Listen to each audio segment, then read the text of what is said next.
That's really a virtuous cycle that exists between Stanford and Silicon Valley. It's developed over many years. University and Silicon Valley have really grown up together. The key role that Stanford plays is really as a magnet for talent. So we're bringing, the top students to Stanford University. They then often decide to stay in the Bay Area and work in the many tech companies or start their own companies in the Bay Area. And one other role that Stanford plays in Silicon Valley is, of course, in developing new technologies. So the faculty at the leading edge of their fields are developing new technologies in the lab. The students are getting exposed to those technologies, and then many are going on to start companies. So that's from Stanford to Silicon Valley. In return, as part of this virtuous cycle, Stanford also gets a lot of benefits back from Silicon Valley. So Google is a great case study in this. It was initially a research project, of course, in the computer science department. Larry Page and Sergey Brin, the founders of Google, were PhD students. The initial URL for Google was actually google.stanford.edu. And then the university licensed that technology, the PageRank algorithm, back to Google after it was patented. As Google developed, now that it's a successful tech company in Silicon Valley, the university receives a lot of benefits back from Google for that little bit of help in getting started in the beginning. We, of course, sometimes receive donations back from alumni. So the continuing the Google example, the PageRank algorithm, the university received a lot of royalties over the years. Other successful founders, Jensen Huang at NVIDIA, for instance, or the founders of Yahoo, Jerry Yang, have made donations back to the university. And so those funds then get recycled into training the next generation of students, generating the next technology breakthroughs. And so in this way, there's a virtuous cycle that has existed between Stanford and Silicon Valley. Then what distinctive courses and hands-on projects does Stanford University have in entrepreneurship education? How do these educational models assist the students and entrepreneurs in adapting to the entrepreneurial environment in Silicon Valley? Yeah, so there are many entrepreneurship courses at Stanford. I think at one count, there were over 100. But I think probably the most famous is the lean startup or the customer development model that we have developed. Steve Blank and others have pioneered this model of entrepreneurship education. And so this is embedded throughout our coursework, but the most classic courses are Lean Launchpad, which Steve Blank teaches. So this is the customer development methodology of ensuring that there's truly a pain point, a problem and a market need that the technology is solving. So this is embedded in many of the courses and teaches students how to commercialize a new technology. Getting to product market fit is often one of the key challenges. And so this is something that our entrepreneurship education initiatives really emphasize on. So programs like our Stanford Technology Ventures Program, STVP, this is the Entrepreneurship Center that I'm one of the faculty directors for in the School of Engineering, manage these courses and give students the opportunity to work in teams, led by a mentor, working on a hands-on entrepreneurial project and getting firsthand experience and going through all the stages of an early entrepreneurial project. Let's turn the conversation to Silicon Valley. What do you think are the key features of Silicon Valley's innovation culture? In the current global economic and technological environment, what fresh challenges and opportunities does Silicon Valley face?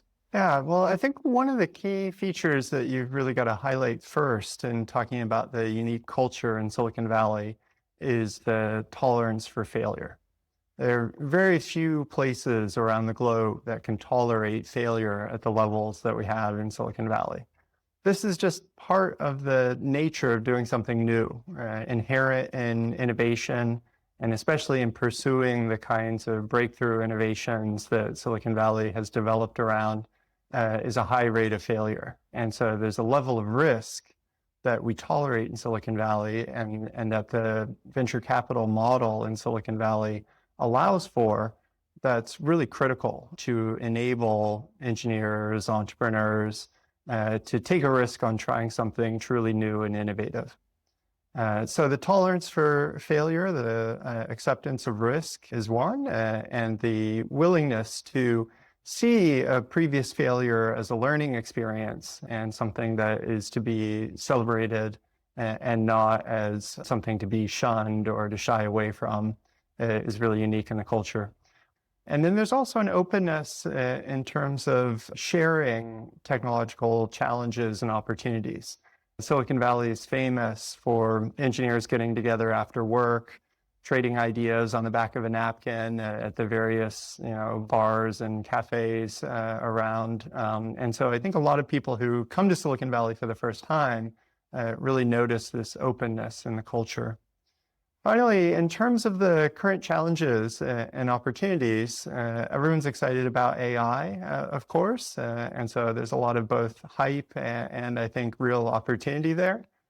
One of the other challenges, though, in the current environment is maintaining that openness, especially to immigrants, and whether Silicon Valley will catch the next wave of technological innovation, and whether we'll be able to continue welcoming the best and the brightest from around the world. These are key challenges and opportunities for us. You speak very well indeed. And my last question is, the American TV drama Silicon Valley is highly impressive. In the ecosystem of Silicon Valley, as a crucial part, how do venture capital institutions affect the innovation atmosphere and enterprise development? So venture capital is really critical in Silicon Valley. These are the only folks that I know of that have a business model, as I was mentioning before, that can tolerate such high levels of failure. The venture capital institution and business model can tolerate 9 out of 10 ventures failing. And that's because they're really looking for those few breakthroughs that are going to give a 10x or a 100x return, the Googles of the world, the NVIDIAs of the world. So it's really special and really unique, because most large companies or most other investors investing in the public markets or in various other opportunities aren't able to take those levels of risk. It's a very high risk, high return business model. So the venture capital influence in Silicon Valley is as a unique financial investor that is willing to take on such high levels of risk. And that has a long time frame. To truly develop a great company based on technology, you have to be willing to wait perhaps up to 8-10 years or longer for the product to be developed, for it to be accepted in the market, and then eventually for there to be an exit in terms of IPO or acquisition. And so this is the unique thing that has developed in the Silicon Valley VC model. The other unique thing is that many of these VCs are willing to come into university classrooms, like my classroom, and share their hard-earned wisdom, their knowledge from being involved in many startups over the years, with that next generation of young, aspiring entrepreneurs. Many places around the world, if you're successful as an entrepreneur, you might go off, you might retire on the beach, buy a boat, have a nice life somewhere. But in Silicon Valley, it's really unique in that those folks that are successful in their companies often turn to become venture capitalists as the next stage in their career, or angel investors. And they're really looking to give back to the startup community, to invest in the next generation of entrepreneurs, to provide the mentorship, the networking, the development that young entrepreneurs really thrive on. And so I think those are the unique aspects of the venture capital institution in Silicon Valley.